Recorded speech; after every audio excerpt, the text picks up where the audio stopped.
So today in the old Tech New Trick shed we are doing our first unboxing video. Today we are unboxing the Thermaltake Versa H15 micro ATX case with side window panel. Quite a budget friendly case like most of the videos I've done so far. It's £35, though you can find it cheaper for those who know how. It's a micro case. Well, I'd say micro ATX case, but this is micro case. The colour is exterior and interior is black. It's made out of SPCC. Takes 6.7 by 6.7 aka mini ATX motherboards and micro ATX motherboards. Comes with a 120mm rear exhaust fan, rated at 1000 RPM at 16 decibels. That's quite quiet, to be fair. It supports up to one 120mm or two 120mm front fans, two 120mm top fans, and one 120mm rear fan. It can support radiators. You can take one 120mm or one 240mm. On the front, on the top, it can take 120 or one 240, and on the rear, it can take a 120mm radiator. Other stats, which are always important. The CPU cooler height limitation is 155mm for all you guys wanting a massive CPU cooler. The massive video card you can get in here is length is 330mm. The power supply length limitation is 160mm, and the optical disk drive length, well, I think they only come in one size to be fair, but that length limitation is 150mm. Let's unbox it. Right, without further ado, let's get unboxing this thing.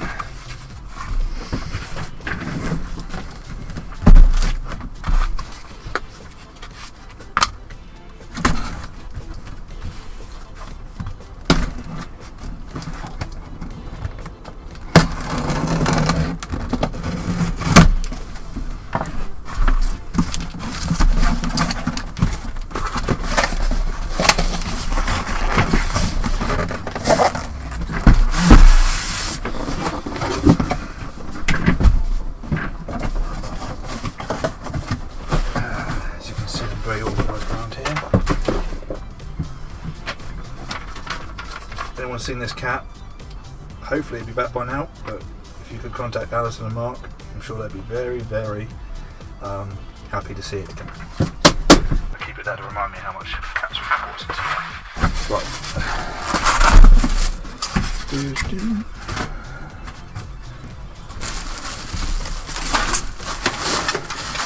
It's very light. Probably means it's made of quite thin steel. Got the Made in China badge. So there's a little dust filter there, that's pretty cool. Got a dust filter here. Slide in and out, that's pretty cool to have that on a case of this budget. Don't normally see that on a photograph case. It is very light, it's probably as light as that gigabyte one I used the other day.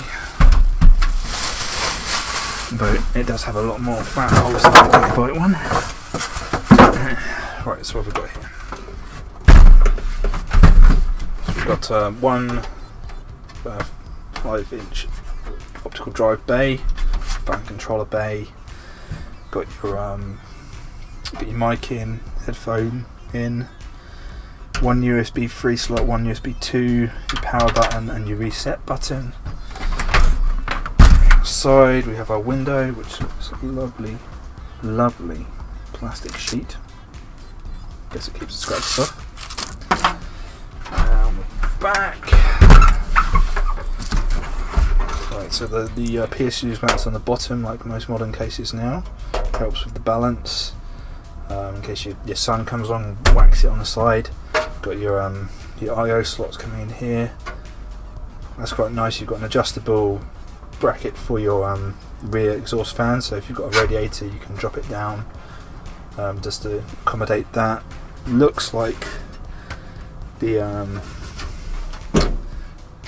PCI slot covers are actually made of the case, which you see in a lot of the cheaper cases, so you have to bend those off. It would have been nice to see some metal, I can't remember the word, some blanks to go in there, but never mind. On the top, as you can see, you've got space to mount your radiator or two 120 exhaust fans or input fans, whatever you want to do. Probably have exhaust fans personally, but a couple of thumb screws.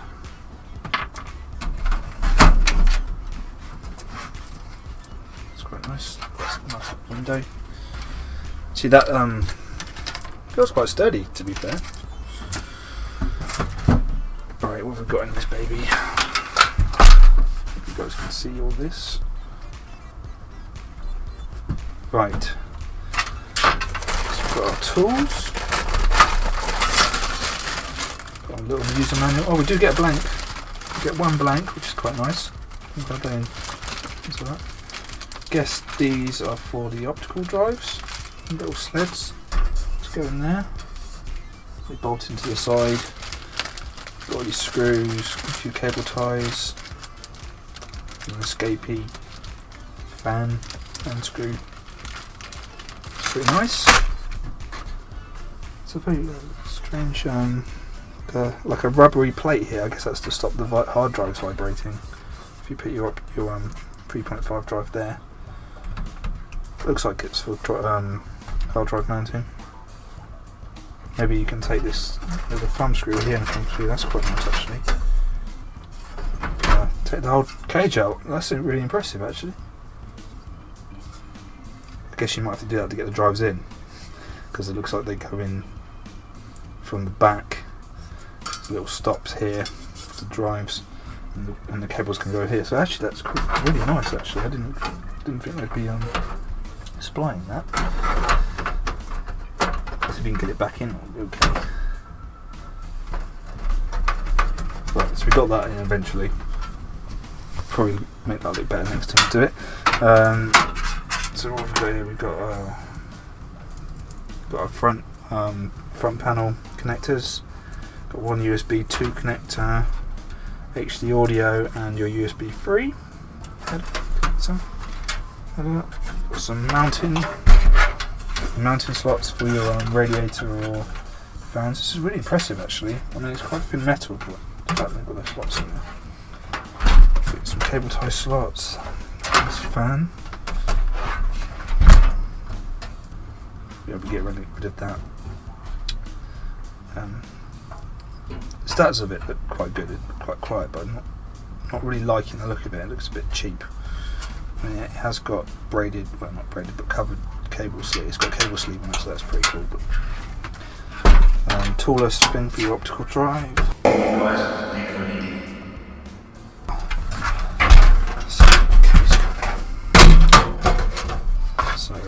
Oh, that's nice. The whole front comes off without the cables, because sometimes you find that you have to pull the front off and you've got all the cables attached to it, which is annoying. So actually it's quite nice. Looks like it's going to be really nice to build in this one, guys.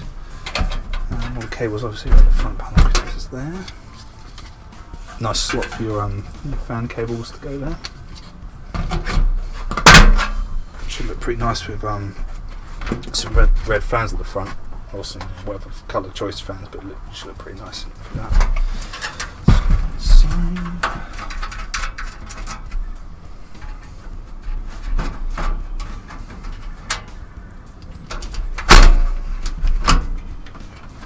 So in the back, to be fair, we've got some good space here for some cable management. We've got some cutouts here.